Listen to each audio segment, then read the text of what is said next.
Alors concrètement, vous avez mis quoi comme action en place?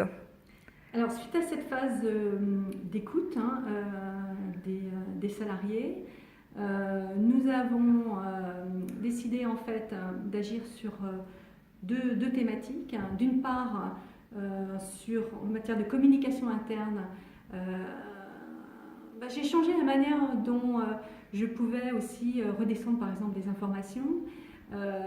Les temps de réunion ont été finalement dédiés à des temps plus stratégiques, de travail collaboratif, donc plus qualitatif, et toute l'information descendante est aujourd'hui concentrée dans une newsletter interne, dans une lettre d'information mensuelle, ce qui permet en fait véritablement d'avoir des temps, lorsque l'on se rencontre, des temps de partage, de travail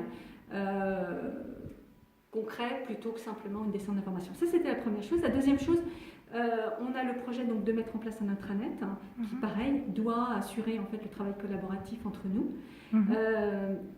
D'une chose. Et puis enfin, deuxième axe de travail, alors là, je dirais plus conséquent, d'abord plus étalé dans le temps, et puis aussi en termes de conséquences pour l'association.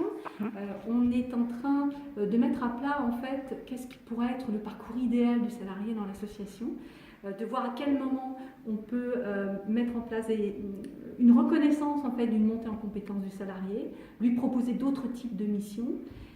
Et puis, une fois qu'on aura mis en place ça, il faudra parler question rémunération, puisque nécessairement ça va avec. Voilà, donc c'est un chantier, ce sont des chantiers qui vont nous occuper encore un petit moment.